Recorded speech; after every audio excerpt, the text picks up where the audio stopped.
Buenas tardes, bienvenidos a este encuentro con el autor de la Lotería de la Vida. Hoy tenemos el privilegio de navegar por este título con dos figuras excepcionales. Primero, el autor de la Lotería de la Vida, Juan Carlos Mantilla García, quien a partir de un dilema moral planteado en los años 70 nos invita a reflexionar en el análisis de cómo aplicamos la ética en el mundo real. Y por otro lado está Sergio Fajardo, matemático, profesor y líder político, quien trae para nosotros su testimonio y la experiencia de la toma de decisiones que podrían haber impactado o que impactan a decenas y miles de personas, siendo testigo de la realidad de estos dilemas éticos en el ejercicio del poder. El de hoy, esperamos, sea un diálogo que no solo desafíe y confronte conceptos de justicia y de ética, sino que también nos ofrezca otras miradas sobre cómo estos principios pueden ser aplicados o ignorados en el escenario actual. Siendo más, comenzamos. Juan Carlos, Sergio, buenas tardes. Juan Carlos, la Lotería de la Vida, en sí mismo el nombre sugiere muchas interpretaciones.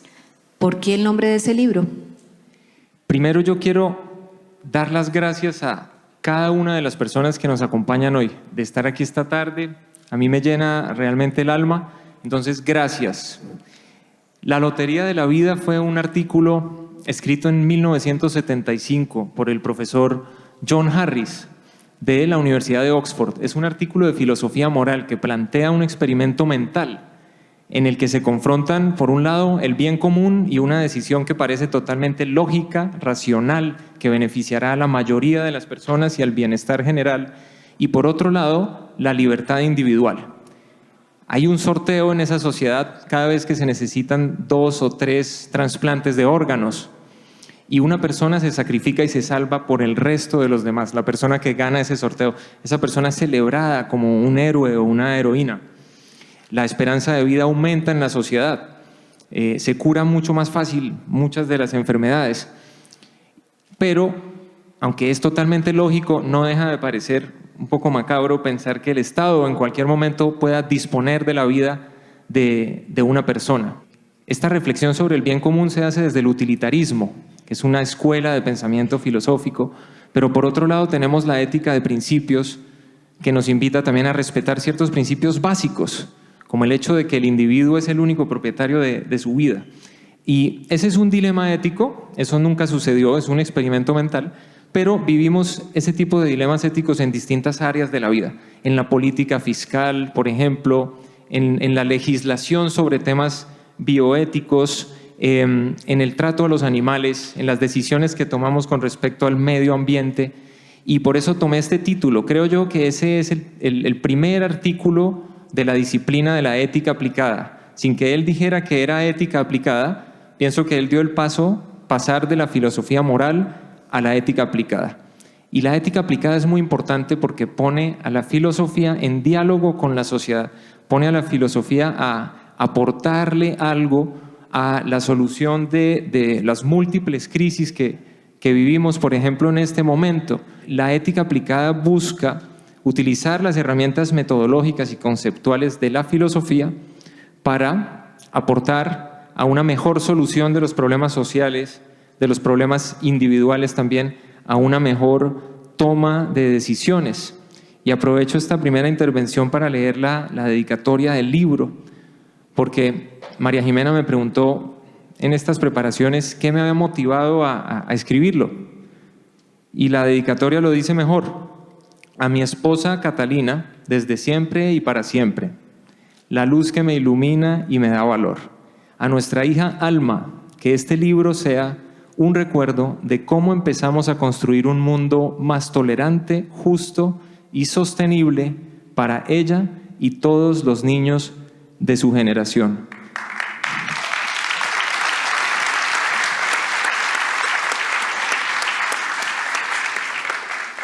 Bien, Juan Carlos, Sergio, ¿quisieras añadir algo allí? Cuando recibes esta lotería de la vida en las manos, ¿qué se te viene a la mente ¿Cuál es esa conexión que pudiéramos establecer con ese mundo político?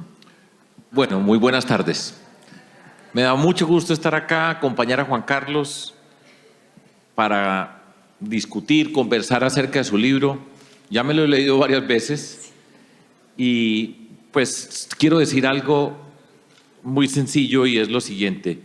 Esta es una obra que nos invita a pensar, que nos obliga a hacernos preguntas, que tiene que ver directamente con el ejercicio de la filosofía y en particular esta forma de la filosofía asociada con la expresión ética aplicada. Cuando yo pienso en ese título, pues estoy pensando en algo que para mí tiene un valor muy importante y que lo vamos a tocar o que se puede tocar en algo que Juan Carlos estudia acá en su libro, y es el siguiente. Para mí, el fenómeno o la condición que me hizo entrar al mundo de la política y de lo público, que me ha inspirado, tiene que ver con la lotería de la vida, pero explicado en otros términos. Nosotros nunca escogemos dónde nacer, y entonces nacer en un lugar u otro lugar hace parte de la lotería de la vida. Y la lotería de la vida, entonces, visto desde esa perspectiva, nos muestra las raíces profundas de las desigualdades sociales que nosotros tenemos. Ninguno de nosotros escogió dónde nacer, repito, que es un principio básico, pero si nosotros reflexionamos, una persona por el hecho de nacer en un contexto particular, en una familia particular, en nuestra sociedad, prácticamente ese lugar donde nace ya le va a determinar lo que va a ser su vida. Por lo tanto, yo, por ejemplo, lo he dicho muchas veces, yo nací privilegiado. Mi papá era un arquitecto famoso, destacado de la ciudad de Medellín, y yo tuve todas las oportunidades en la vida por el hecho de haber nacido ahí. Pero la lotería de la vida me tocó a mí ahí. Pero a la gran mayoría, la inmensa mayoría de personas en nuestra sociedad colombiana nacen en unas condiciones que nunca se asemejan a los privilegios que yo tuve. Y eso es uno de los dolores más grandes, y ese es un tema que tenemos que tratar y que podemos tratar, tú me preguntas, y es la mayoría de las personas donde nacen, de ahí no salen. Está estudiado que para salir de un contexto social, yo no sé cuántas generaciones se necesitan para poder evolucionar y construirse una vida que sea igual o que tenga las mismas posibilidades de quienes hemos sido privilegiados. Para mí, ahí nacen las desigualdades en nuestra sociedad. Para mí, ahí nace una injusticia muy profunda por esta lotería de la vida, qué nos tocó, qué no nos tocó, y yo creo que ese es un tema muy importante para la ética aplicada, un tema muy importante para las reflexiones acerca del desarrollo humano, que hace parte de los capítulos que estudia Juan Carlos. Entonces, son dos formas de ver la lotería de la vida, el experimento mental que propone el filósofo, y la lotería de la vida que todos pasamos por ella y sacamos una boleta, y esa boleta para la mayoría determina lo que podemos ser. Eso es lo que yo pienso cuando pienso en ese título. En esa lotería de la vida. Pues tomando esa lotería de la vida, el desarrollo del libro de Juan Carlos plantea varios desafíos contemporáneos urgentes que tenemos como humanidad, que son muchos. Él desarrolla principalmente tres. Uno de ellos es el pluralismo, el otro la crisis ecológica, y el otro pues de una mayor profundidad tal vez, que es el desarrollo humano. Y a propósito de ese pluralismo, Juan Carlos, allí, a partir de diferentes ejemplos que presentas en el libro, se pueden encontrar en el mundo situaciones que van desde temas que nos causan diferentes dilemas, que es como por ejemplo la legalización de las drogas, el aborto, la pena de muerte, en donde, abro comillas, los desacuerdos pueden ser tan profundos que llegan a producir en las personas la sensación de vivir en mundos distintos. Juan Carlos, ¿cómo podría la ética aplicada, guiarnos en la convivencia de diversas culturas, creencias, valores? Ese es uno de los retos más importantes, María Jimena, de la sociedad actual. Cómo vivir en paz en medio de la diferencia moral irreductible. Entonces, yo desarrollo un argumento en el libro que es el siguiente: la ética no puede ser objetiva ni tampoco subjetiva. No puede ser objetiva porque no hay una verdad absoluta ni una manera racional de convencer a los demás de que hay una verdad absoluta en términos éticos. Y eso lleva a un riesgo muy grande, el riesgo del atropello por parte de la autoridad, de la arbitrariedad. Por otro lado, la otra opción, la ética subjetiva, también es peligrosísima, porque uno no puede definir solo qué está bien y qué está mal, qué es justo y qué es injusto, en aislamiento del resto de las personas. Y esto nos puede llevar al relativismo moral, que en sí mismo no es tan peligroso, pero cuando se une con distintos factores relevantes en la sociedad actual, por ejemplo, sobre la forma como nos relacionamos, nos puede aislar totalmente de los demás, en guetos, pequeños guetos. El intuicionismo moral es el otro riesgo de esa subjetividad de la ética, y es que yo siento algo y eso me determina lo que está bien y lo que está mal. Y esa es una forma de razonamiento insuficiente, porque hay personas, por ejemplo, educadas en países musulmanes, extremistas, que si ven a una mujer caminar con un hombro descubierto, les va a doler el estómago y van a sentir que eso está mal. Y no podemos tomar ese argumento por cierto ni aceptarlo. Eso no está mal y no es una manera de definir qué está mal. La ética debería ser entonces intersubjetiva, construida a partir del diálogo entre las personas que piensan diferente, el diálogo entre extranjeros morales. Esa es una expresión, ese concepto de extranjeros morales se lo inventó un bioeticista estadounidense, Hugo Tristán Engelhardt, que además es cristiano ortodoxo.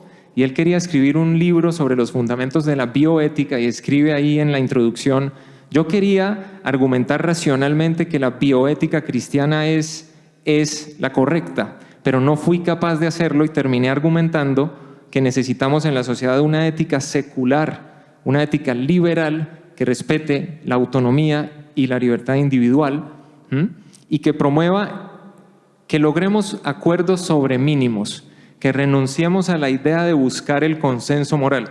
Buscando el consenso moral nos hemos asesinado por millones, incluso por cientos de millones en la historia de la humanidad. El consenso moral, hay 4 formas de lograrlo. La primera es la violencia y es peligrosísima. La segunda es convencer al otro y es perfectamente posible, pero nunca se da a nivel macro o a nivel de convencer al 100% de los otros. La tercera es la conversión individual. La persona llega a otra convicción diferente. Esa se da también, pero nunca produce consenso moral. ¿Cuál es la cuarta? Aceptar que no puede haber consenso moral y lograr un acuerdo sobre mínimos. Eso desarma el extremismo, matiza las posiciones. Por ejemplo, si uno quiere que se prohíban las corridas de toros y otra persona quiere que se permitan, nunca jamás se van a poner de acuerdo. Pero si dicen que de pronto se puede hacer la corrida de toros, pero que se prohíbe asesinar o matar al toro, entonces todo el mundo va a quedar un poco insatisfecho, porque ninguna posición se impuso, pero nadie lo suficiente como para rebelarse contra eso o como para sentir que su propio Estado lo está atropellando en sus convicciones morales más íntimas. Quien quiere las corridas de toros, pues este acuerdo permitiría corridas de toros. Quien no quiere las corridas de toros porque no quiere la muerte del toro, pues también ve que parte de su posición ha sido adoptada en ese acuerdo sobre mínimos. Y esos acuerdos sobre mínimos son los que deberíamos buscar en estos momentos de polarización extrema. Debemos desarmar el extremismo en lo moral, en lo político. Es que hasta en la teoría económica hay extremismo, o sea, hay extremismo epistemológico. Entonces, ese es el argumento central que voy proponiendo acá. Ante este desafío contemporáneo del pluralismo, donde surge esta polarización que es absolutamente marcada en un escenario tan nuestro, tan actual de esta Colombia, desde lo político, ¿qué hacer con estas situaciones de tanta complejidad para llegar a consensos? Bueno, yo no te voy a responder todavía la pregunta, pero le voy a poner otro toro a Juan Carlos. Le voy a plantear un problema aquí, que tiene que ver con la política. Voy a hacer una pequeña ilustración. Yo soy matemático. El área mía de las matemáticas es la lógica matemática. Y fundamentalmente lo que hacemos los matemáticos es probar teoremas. Un problema, usted lo resuelve si es capaz de probarlo. Si no lo probó, no tiene nada. Por más inteligente que sea, por más intuitivo que le parezca, usted lo prueba o no lo prueba. Por eso es el valor de las matemáticas, entre comillas, porque usted dice, es matemático, dice, es exacto y es verdadero. Entonces, ¿qué hacemos los matemáticos para resolver un problema? Tenemos unos principios, son los axiomas. Ahí están los principios. Y una demostración es, a partir de unos principios, con unas reglas para dar paso por paso, uno empieza paso 1, paso 2, paso 3, y cuando llega al final, llega a la conclusión que quería demostrar. Si utilizó bien los principios y las reglas de deducción, tiene una verdad matemática. Voy para la política. Yo creo en esta frase.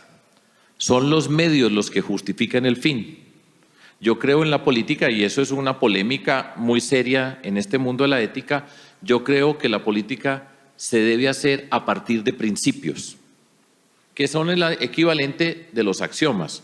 Entonces, nosotros tenemos un conjunto de principios, es una plataforma sobre la cual nos vamos a parar para hacer la política y vamos paso por paso construyendo de manera coherente y consistente. Esa es la regla para dar un paso a otro, y en lugar de tener una verdad, terminamos con una palabra que para mí, esa es una definición, se llama confianza. Entonces, son los medios los que justifican el fin, y en política hay una discusión muy grande entre esa frase y la otra, que es el fin justifica los medios, que le ponemos otra expresión y es el todo vale. Juan Carlos, ¿en dónde estás vos?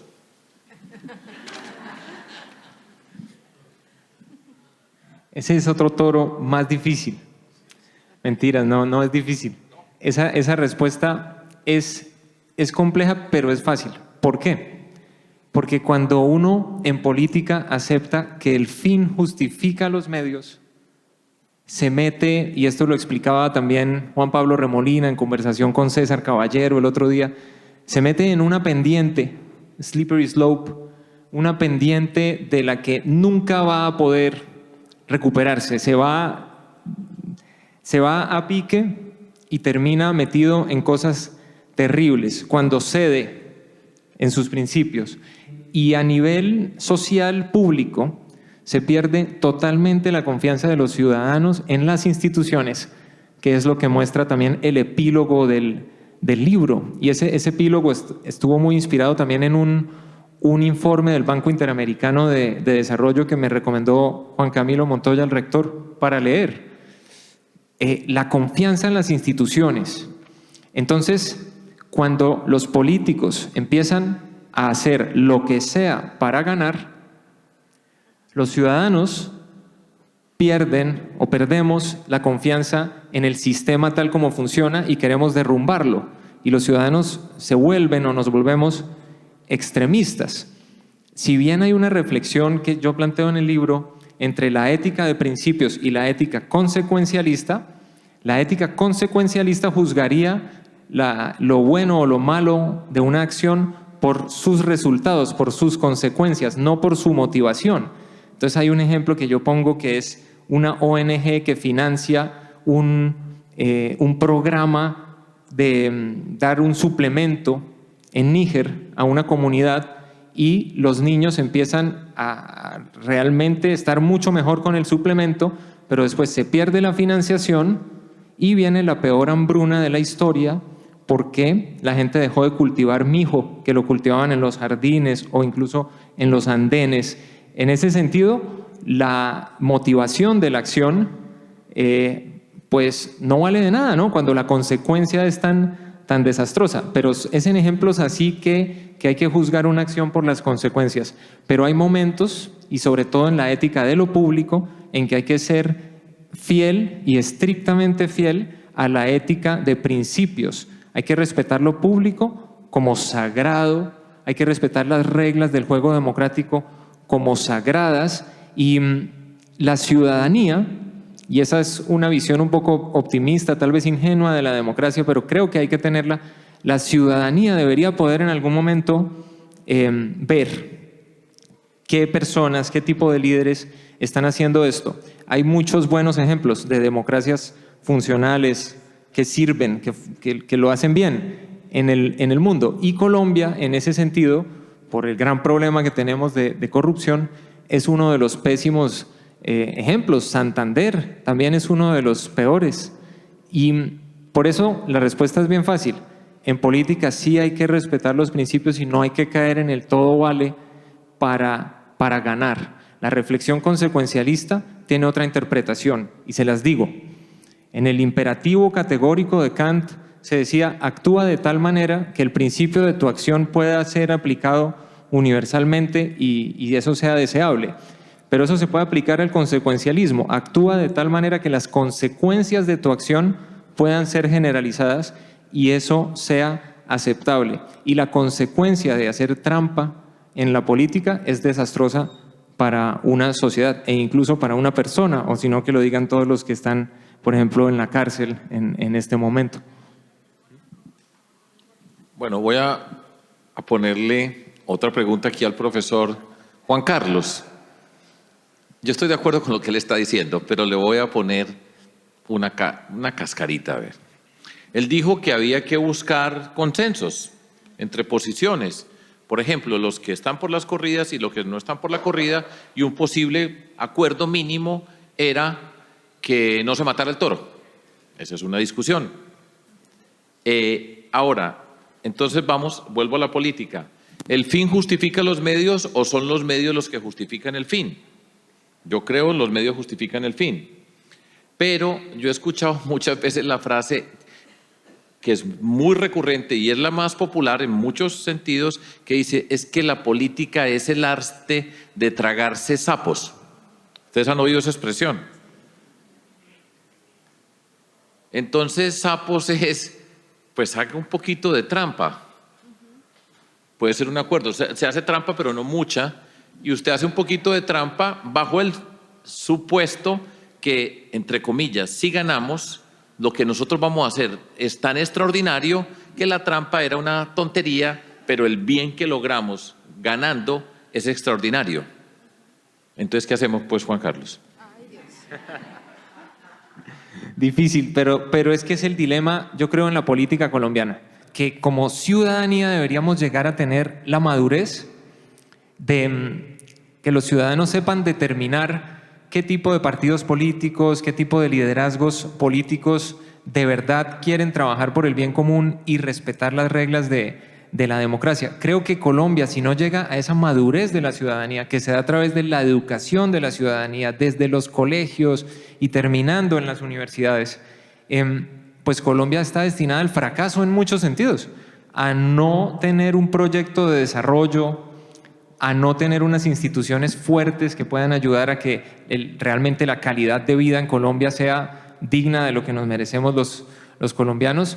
Y sí es una lucha, pero muchos jóvenes, y yo veo todos los días jóvenes en mi oficio que quiero tanto de profesor, veo todos los días jóvenes cada vez más críticos, cada vez más conscientes, cada vez menos manipulables, con pensamiento independiente, con criterio propio, y yo creo y quiero creer que esos jóvenes son los que van a cambiar esta realidad de un sistema político permeado totalmente por la trampa. Bueno, sin duda una conversación que pudiera tomarnos muchísimo más tiempo. De hecho, lo más valioso de estos ejercicios es tener estas conversaciones, y nos compete a los líderes, a los maestros, a los diferentes actores en la sociedad, propiciar y asegurar justamente esas conversaciones, porque en la medida en que conversamos nos implicamos y nos volvemos mucho más participativos y activos en la construcción de esta sociedad que queremos. Pero bueno, volvamos a esta lotería de la vida. Otro de los desafíos contemporáneos que presentas en el libro es la crisis ecológica, y lo haces desde cuestiones que también están al orden del día. Por ejemplo, Juan Carlos dice: ¿valdrá la pena sacrificar un ecosistema para construir una represa para generar energía hidroeléctrica? ¿O se justifica impedir la explotación maderera para proteger una especie de aves en vía de extinción? Y así una serie de cuestiones, Juan Carlos. Nunca como ahora estos dilemas están al orden del día cómo abordar la crisis ecológica desde una perspectiva ética. Gracias, María Jimena. Como ven, estos dilemas que ilustró María Jimena son muy difíciles de responder. Lo primero que yo creo que hay que hacer es entender que el impacto cero no es un ideal, perdón, no es una meta alcanzable, es un ideal. Nosotros como especie siempre vamos a tener impacto en los ecosistemas y en los territorios. Dicho esto, podemos ser mucho más inteligentes y moderar ese impacto y hacernos sostenibles en el largo plazo. Entonces ahí en el libro hago un listado de las posturas morales que podrían servirnos para hacer frente a la crisis ecológica generada por nosotros mismos, los seres humanos. Entonces está el ecocentrismo, sentir que realmente es el ecosistema el centro y nosotros somos parte de él. El biocentrismo, que la vida realmente es lo que importa, todas las formas de vida, pero a la hora de analizar la aplicabilidad de estas posturas morales, vemos que es casi imposible, ¿sí? Siempre tomamos partido por la especie humana, y a esto Peter Singer lo llama el especismo, y dice que el especismo es como el racismo o el sexismo. Y se forma una discusión que es muy difícil de resolver, y yo creo que el camino correcto es lograr tener un antropocentrismo responsable. ¿Qué es el antropocentrismo responsable? A todos nosotros nos han criado con la idea de que el ser humano es especial, tiene un lugar especial en la naturaleza, desde Descartes, o tiene un lugar especial en la creación, desde la teología cristiana, y por distintas razones, o por su cercanía con Dios, o por su racionalidad, y hemos interpretado esto como todo lo que hay en el planeta está a nuestro servicio. Y hay dos cartas encíclicas del Papa Francisco que yo rescato en el libro: la carta encíclica Laudato Si sobre el cuidado de la casa común, y la carta encíclica Laudate Deum. Laudato Si es de 2015, Laudate Deum es de 2023, 8 años después. Laudato Si coincide con los acuerdos de París. Había mucha esperanza en que podíamos lograr la descarbonización de la economía, cambios graduales pero rápidos, y propone una interpretación totalmente distinta del Génesis, y es: si de verdad tenemos una posición especial, eso no es para explotar. Martha Nussbaum también en su último libro Animal Justice elabora esto y dice: ¿qué tipo de especie somos si lo que hacemos es explotar y acabarlo todo? ¿Cómo juzgaríamos a un gobierno que haga eso? Sería un mal gobierno. Y si nosotros somos quienes gobernamos, eso es una metáfora, lo estamos haciendo muy mal, y lo que debemos hacer es asumir que tenemos la más alta responsabilidad. Con ese poder de intervención que tenemos sobre los ecosistemas, la más alta responsabilidad. Es un antropocentrismo mucho más responsable, y finalmente 8 años después dice: no hemos logrado tanto.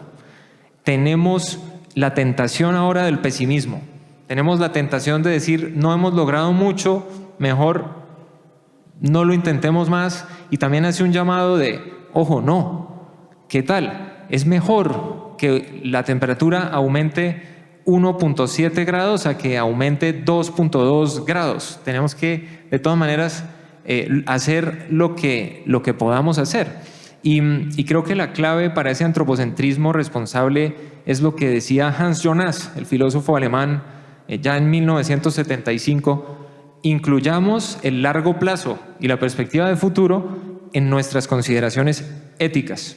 Es decir, en los resultados de nuestras acciones no solo pensemos si le estamos haciendo daño a alguien hoy ya, sino si estamos haciendo un daño a muy, muy largo plazo.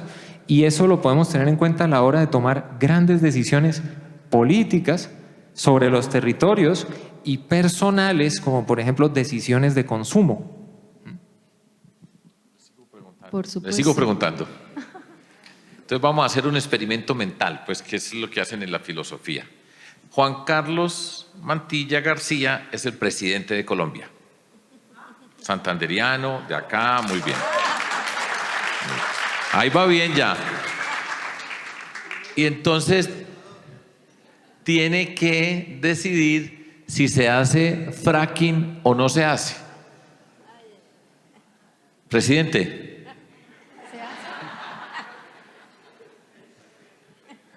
Bueno, Si algún día llegara a esas instancias, habría adquirido una habilidad para responder a ese tipo de preguntas, ¿no?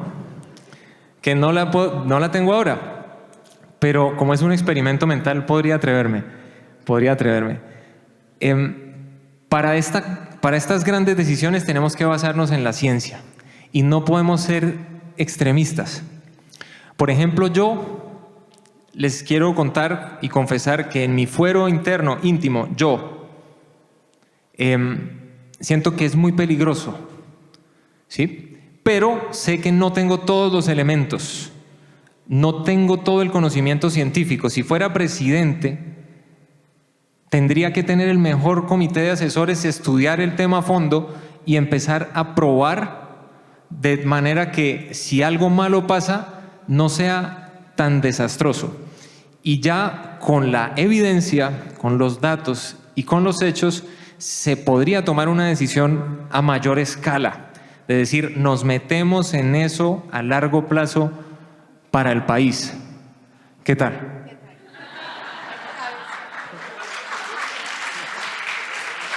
Bueno, ya que estamos en esto del presidente Mantilla, entonces lo voy a poner en una situación.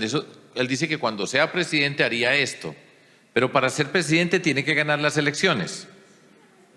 Y entonces usted está enfrente de un auditorio así y le dicen, ahora vamos a hacer preguntas sí o no. Ustedes han visto, ¿cierto? Nada más fastidioso en la vida que diga sí o no. Entonces, señor candidato, lo voy a devolver ahora, pues. Vamos a poner de candidato, sí o no al fracking. ¿Usted qué dice? Sí, pero. Y después le van a decir tibio.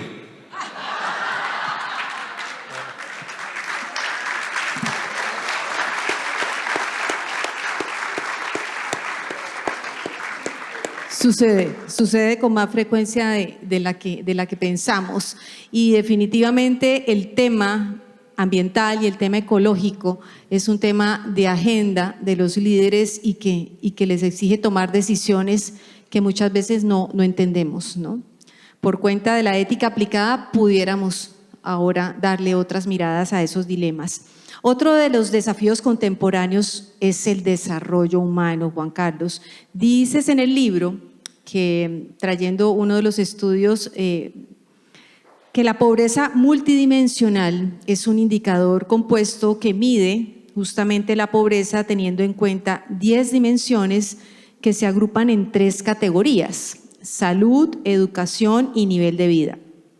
El dato central es por demás abrumador. Se habla de 1.200 millones de personas en pobreza multidimensional, lo que equivale a casi el doble de personas que se encuentran en pobreza monetaria, y de estos casi la mitad son niños, 593 millones. Resultados como estos, y en mucho más detalle, llevan a preguntarse cuál es el sentido del desarrollo y cómo volver a situar al ser humano en el centro de ese desarrollo.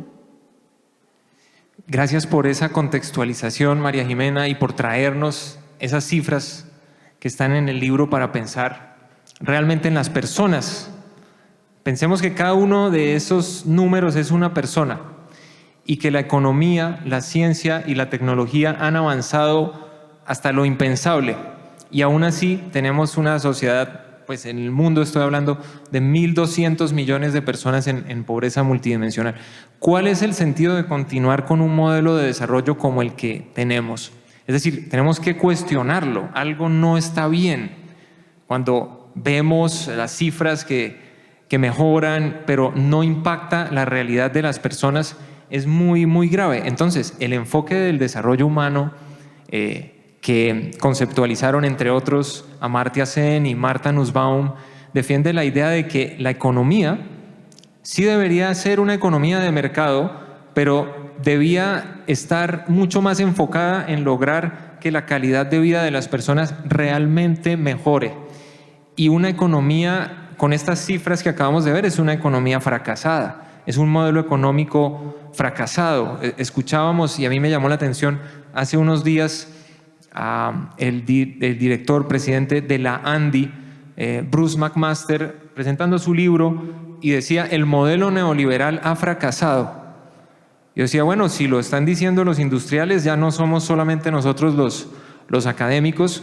Es por ahí la reflexión. Tenemos que pensar una economía que realmente esté al servicio de las personas. La economía es un medio, no es un fin en sí mismo. Hemos llegado a ver indicadores como el PIB como un fetiche, como si eso fuera lo único importante en el mundo, y hay grandes diferencias, por ejemplo, entre países con PIB per cápita muy similar, hay grandes diferencias en desarrollo humano. O, digamos, la India es la quinta economía más grande del mundo y es el puesto 132 en desarrollo humano. Estados Unidos también está en los primeros siempre en tamaño de la economía, pero está en desarrollo humano muy por debajo de Bélgica, de Noruega, de Francia, incluso de España. Y tenemos países latinoamericanos como Costa Rica, como Uruguay, en donde tenemos indicadores de desarrollo humano de primer mundo con una economía mucho más pequeña.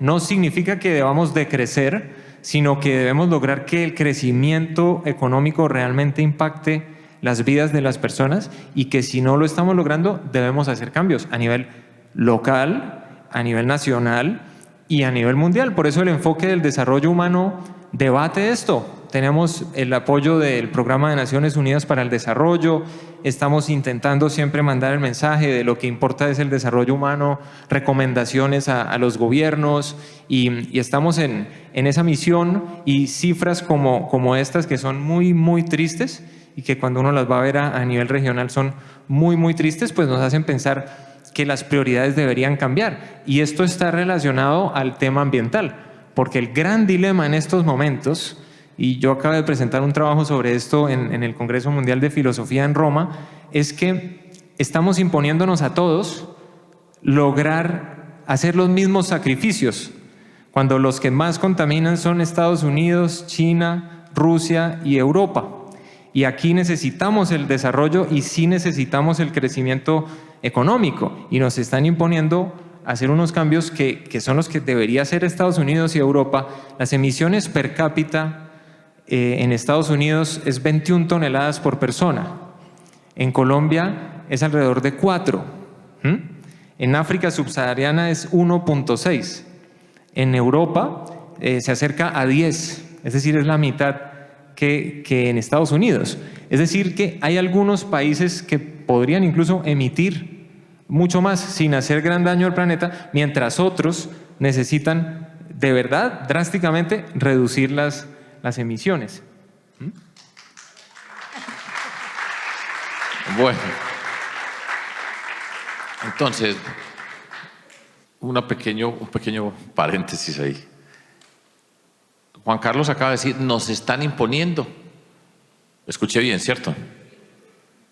¿O nos estamos imponiendo? ¿Sí me entienden? Aquí se están tomando unas decisiones para salvar el planeta, pero no es porque nos las impusieron, sino porque nos las impusimos. Ahí dejo la reflexión. Pero paso a la siguiente. Juan Carlos, hay una frase que se dice y se utiliza mucho y suena bien. Yo voy a tomar el papel de abogado del diablo en todo esto. Y entonces dice, hay que gobernar con evidencia. Sí, es una frase que inspira respeto. Yo soy un gobernante y yo gobierno con evidencia. Usted, si no gobierna con evidencia, pues es medio chambón, pero yo sí tengo el rigor de la ciencia. Yo vengo del mundo de la ciencia.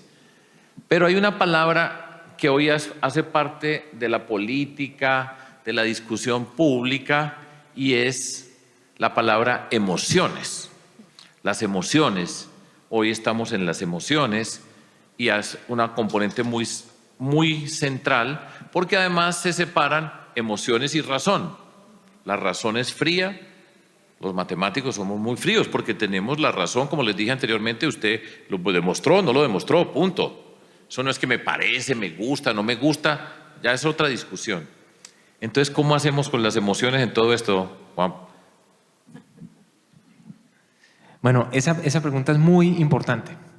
las emociones y las emociones políticas. Hay un libro de Martha Nussbaum, de hecho, que se llama así, Emociones Políticas. Dirigió una tesis de maestría también sobre el tema, muy interesante. La forma como recibimos hoy la información y cómo se estructuran, por ejemplo, las elecciones, tiende a recompensar el uso de emociones negativas. Entonces, cuando las personas apelan a el resentimiento, el rencor, el odio o el miedo, movilizan mucho más que cuando apelan a la esperanza, el optimismo o el amor, es decir, emociones políticas positivas. Y eso impulsa a los distintos líderes a meterse en ese juego de las emociones negativas. Ahora, también hay un lugar en todo este nuevo ecosistema del debate público para la sensatez, para los matices, para la moderación y para la racionalidad, para la reconciliación, para dejar atrás el deseo de venganza, pero hay que empezar a comunicarse utilizando esos mismos medios. Hay que empezar a comunicarse en esos mismos formatos. Hay que empezar, en cierto sentido, a competir con las emociones negativas. Competir con las emociones negativas utilizando emociones positivas, sabiendo que se lleva las de perder, pero que de todas maneras no todo está perdido. Hay muchas cosas buenas en el mundo. A veces cuando uno hace este tipo de análisis, parece que está pintando un escenario catastrofista. No, las emociones negativas mueven, movilizan y venden, pero no son las únicas. También se puede utilizar los mismos medios para competirle a esas emociones. Y los ciudadanos, y hay un informe, el último informe mundial de desarrollo humano, se llama Tiempos Inciertos, Vidas Inestables, que cuenta que hay un problema grave y serio con la incertidumbre por el futuro. Entonces, más de la mitad de los jóvenes hoy ganan menos que lo que ganaban sus padres. Están diciendo, yo ya no tengo para dónde progresar. Y esto es en el mundo, no estoy hablando solo de Colombia. Hay un terreno propicio para las emociones negativas, para el pesimismo, para caer en la depresión, ¿no? Y eso está ahí. Entonces no se puede ignorar y ser optimistas ingenuos, ¿no? Pero sí hay que intentar hacerle una competencia a eso porque si no, como se dice en Colombia, pues apague y vámonos. De ninguna manera apague y vámonos. Enhorabuena por ese componente emocional que ahora está tan asociado a los comportamientos, Sergio, como lo anotas y vale la pena traerlo a este escenario. Realmente cuando logramos conectar con las emociones es cuando se logran también transformaciones importantes y es un ejercicio que bien vale la pena que nos tomemos muy en serio. Hay un tema que mencionaron tangencialmente hace unos minutos y tenía que ver con la corrupción y la confianza. Ese tema de la confianza aquí que nos acompaña Joana Cárdenas, que nos tiene como tan de cabeza, cómo recuperamos la confianza en el otro, en el vecino, en las instituciones. Dice Juan Carlos en su libro que en el informe titulado Confianza, la clave de la cohesión social y el crecimiento en América Latina y el Caribe, publicado por el Banco Interamericano de Desarrollo, evidencia que muy pocas personas en el mundo y en América Latina confían en los demás y que además esa desconfianza ha venido aumentando en las últimas 3 décadas. Para 2020 en el mundo, solo el 26% de las personas respondió que se puede confiar en la mayoría de las personas. En América Latina, solo el 11% respondió afirmativamente. Esto muestra una clara tendencia a desconfiar en el otro y por supuesto en las instituciones y en las instituciones públicas de manera particular que paradójicamente tienen como elemento esencial de su misión trabajar por el bien común de los ciudadanos. Juan Carlos, ¿cómo esa ética aplicada puede llegar a ser un antídoto maravilloso y esperado contra las prácticas corruptas en la política? Esa pregunta es, creo, de las más importantes y es muy, muy difícil, pero hay unas claves. Voy a empezar por las claves. Las personas hoy, en general, ante la pregunta, ¿confiaría en un extraño? Pues aquí en América Latina solo el 11% dice que sí. Pero cuando se ve en detalle en quienes sí confían y en quienes no, aparece la clave. Confían en la familia, los vecinos, las iglesias, en algunos lugares en conflicto confían en las fuerzas militares y desconfían del Congreso y el gobierno nacional. ¿Qué tienen en común la familia, las iglesias y en los lugares de conflicto las fuerzas militares y los vecinos? Que son personas que uno conoce, es decir, son personas que están cerca, incluso que se conocen cara a cara, que se conocen los nombres, que se conocen las familias, las historias. Y como vivimos en sociedades que son grandes, de millones de habitantes, nosotros tampoco nos conocemos.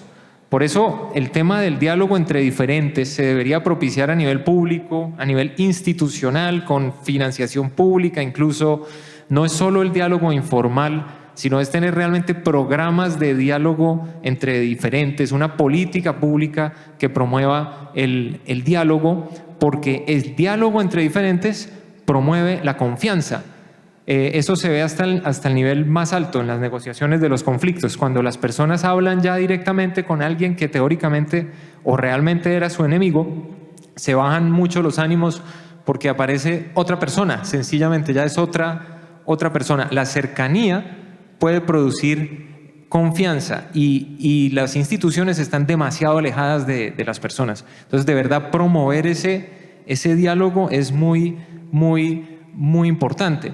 La crisis de la desconfianza, pues que la estamos viviendo, genera, por ejemplo, para la economía enormes costos de transacción. Para cada negocio son días y días, semanas de analizar los contratos, a ver si el otro está intentando hacerle el mal a la persona con quien está haciendo el contrato. Para la política y las relaciones sociales es todavía peor, porque ¿cómo se define el civismo? El civismo es la voluntad de sacrificar algo del algo del interés particular por el bien común. Eso significa civismo. La voluntad de sacrificar algo del bien particular por el bien común. Pero uno no quiere sacrificar nada para personas que uno considera que no son dignas de ese sacrificio, que no harían lo mismo por uno. Entonces, esa crisis de la desconfianza nos está fragmentando. Y si bien la segunda parte de la pregunta es otra, ¿no? Es la de la corrupción. Me enfoqué en la parte de la confianza. Necesitamos generar ese diálogo y simular por lo menos que hay una relación cara a cara entre los ciudadanos, conocernos mucho más, y eso incluye, por ejemplo, a nivel de minorías étnicas, de grupos religiosos, conocer más al otro. Eso es lo que Martha Nussbaum llama el conocimiento intercultural, que no es solo el conocimiento internacional, no, sino conocer a otras culturas dentro de la propia nación, dentro de la propia ciudad. Y el tema de la corrupción, yo sé quién lo va a responder mejor. Bueno, yo le voy a hacer preguntas, pero bueno, este es un punto clave, por supuesto, tiene que ver con la ética aplicada, la política. Por eso desde el comienzo empecé preguntando, los medios justifican el fin justifica los medios. Y voy a plantear dos temas para que Juan Carlos elabore. Lo primero, hay una gran paradoja. Las personas que toman las decisiones más importantes de nuestra sociedad, gústenos a nosotros o no nos guste, son los políticos. Toman las decisiones más importantes o tomamos las decisiones más importantes de la sociedad, gústenos o no. Y en la confianza que tenemos como sociedad, en quien menos confiamos es en los políticos. Entonces tenemos una gran paradoja. Toma las mayores decisiones que nos afectan en general a todos nosotros y es en quien menos confiamos. Eso es una calamidad. Y la asociación de político es: todos son iguales, prometen y no cumplen, todos son ladrones. Y llegamos a situaciones donde se llegan a frases de esta naturaleza: que roben pero que hagan obras. Esta es una frase muy común, ¿sí? Muy común, y yo conozco muchas cosas de ese mundo y cómo funciona. Entonces, yo quiero plantearle a Juan Carlos que nos haga una reflexión acerca de eso, desde la perspectiva de la ética aplicada. Y voy a plantear otra, aprovechar pues que lo tenemos aquí, y es la siguiente. Nosotros en Colombia, yo creo que tenemos, voy a hacer un poco. Aquí está una señora juez que ahora conocí, que estuve hablando con ella. Pero tenemos una enfermedad muy seria desde mi perspectiva, que es el tema de las leyes. Nosotros, en el contexto de nuestra historia, Santander, el hombre de las leyes, ¿sí? Y nosotros creemos que para cada problema sacamos una ley y resolvimos el problema. Eso pasa en Colombia. O sea, nosotros tenemos unas leyes impresionantes. Para todo hay leyes, ¿sí? Y pues el mundo de los abogados, las abogadas, tiene una preeminencia muy grande en esta sociedad. Pero yo creo que esa es una enfermedad muy seria, porque de las leyes no pasamos a las soluciones y una ley no resuelve un problema, pues es una herramienta. Por supuesto que se necesitan las leyes. Por ejemplo, en el caso de la corrupción, vuelvo a un debate en un público para la presidencia de la República. Entonces, ¿usted qué haría contra la corrupción? Yo he estado en debates de esa naturaleza. Entonces, al lado de uno puede estar una persona que dice, yo, todas las leyes, cadena perpetua, ¡ya, bravo! Muchas veces es, y tenemos que hacer estas leyes y le vamos a quitar todo, hasta los tataranietos van a tener que pagar. Y dice, qué persona tan valiente. Eso sí es, y es la mentira más grande. Es la mentira más grande. Entonces, por ejemplo, voy a decir una que yo he dado, que no me aplauden por esa. Yo digo, la principal forma para luchar contra la corrupción es la voluntad política, la ética de los individuos que conducen. Yo creo en eso profundamente.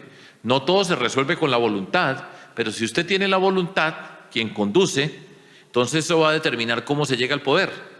Y ahí es donde usted va a pasar por todo lo que hemos venido hablando todo el rato, de cómo toma las decisiones y cómo llega al poder. Y dependiendo de la forma como llega al poder, usted gobierna así. El principal antídoto para luchar contra la corrupción es que los corruptos no ganen. Ah, pero qué maravilla este genio, pues necesitamos un genio que nos diga eso, pero yo creo que eso es lo más importante y depende de la forma como hacemos la política, depende cómo hacemos los que conducimos, que tenemos responsabilidad, a quienes están en la lista, cómo se negocia para ganar, porque una vez que llegó un corrupto al poder, sacarlo es imposible. Hace el daño que sea, si lo empiezan a investigar, es eterno y la mayoría pues ya pasó por allá, ya hizo lo que tenía que hacer, se va, le hace un daño a la sociedad y a los tantos años puede que lo condenen, sí, pero ya hizo el daño total. Por eso yo insisto mucho en la voluntad política de las personas, la ética de cada uno de nosotros como individuo, la manera como entendemos la política y algo que existe muy poco en Colombia y en todas partes, en Santander, en Antioquia y en toda Colombia. Aquí no hay sanción social. ¿Cuántos corruptos conocen ustedes aquí en Santander que están por ahí y nada pasa? Pueden estar en el mismo lugar. Entonces, le tiro este paquete entero al presidente Juan Carlos para que nos diga a ver cómo hace, qué hacemos, cómo podemos hacer en eso. Bueno, unida la presión de esa pregunta tan enorme a la señal de los 5 minutos, voy a intentar algo, porque ese es el reto también, no hacerlo en un minuto. ¿Sí? La aproximación no debe ser multiplicando las leyes, debe ser trabajando con los niños, hacer un énfasis serio en la ética y en la educación para la ciudadanía desde los colegios, mejorar la economía, porque mucho de esto también tiene que ver con la pobreza, que la gente quiere cooptar el Estado para aprovecharse de él, y obviamente aplicar el castigo para los que lo merecen. Es decir, hay que aplicar el castigo para los que lo merecen, porque la corrupción no se debería perdonar, pero el énfasis debería ser en el largo plazo. Y puede que un gobierno no genere los resultados contundentes y evidentes, pero sí empiece a mejorar la tendencia, sí empiece a mejorar el funcionamiento de las instituciones y a promover un liderazgo serio, transparente y además profesional. Y cuando los ciudadanos empiezan a dar cuenta de eso, los corruptos no pueden volver a llegar al poder, porque la gente compara lo que vivió antes con lo que se vive en un buen gobierno, a nivel local, a nivel nacional también, y el énfasis debe estar en la educación y desde los niños. Yo sé que eso suena un poco decepcionante cuando se piensa en que se necesitan soluciones ya, porque todos sabemos que se necesitan soluciones ya, pero la primera solución que se necesita ya sí es cambiar los liderazgos políticos. Tiene que haber otro tipo de liderazgos políticos, tiene que haber muchos jóvenes que entren a la política, tiene que haber muchos profesionales muy bien formados que lo hagan. Y quisiera aprovechar que ya el tiempo termina para contarles que este libro es el primer libro de la colección de filosofía de Siglo Editores, antes Siglo del Hombre, ahora ya no Siglo del Hombre porque no es el siglo del hombre, ¿no? Este libro está ilustrado, entonces los quiero invitar. Esta portada es un faro que muestra un haz de luz por un lado, un haz de luz por el otro, porque la filosofía, la ética aplicada, y esto aplica también para la academia en general, las universidades, nosotros podemos aportar un poco de luz para ayudar a resolver los problemas de la sociedad. No podemos iluminarlo todo porque eso sería arrogante. No existe la experticia moral, nadie es experto en moral. Nosotros podemos ayudar un poco a mejorar la toma de decisiones. Eso es lo que quiere simbolizar el faro. Estas ilustraciones las hizo una gran artista, Catalina Ferreira, que es mi esposa, que está ahí de amarillo.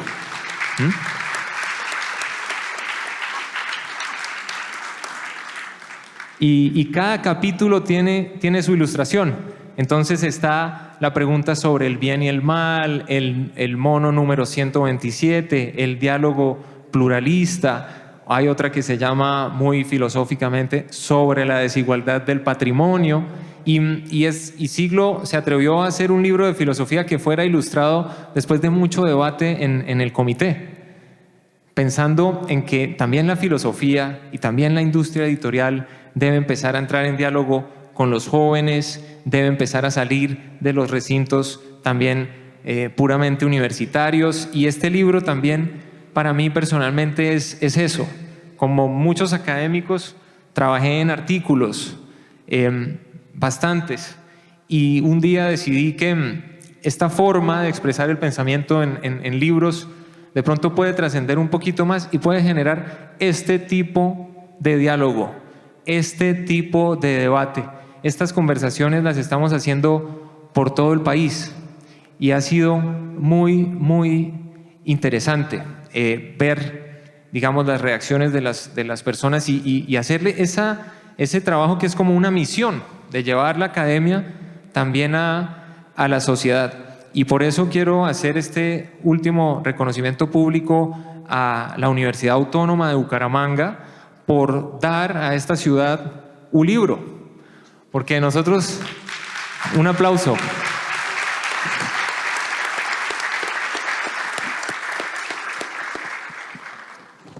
Porque nosotros que somos de la UNAP ya lo vivimos como parte de nuestra vida cotidiana cada año, pero esto es increíble.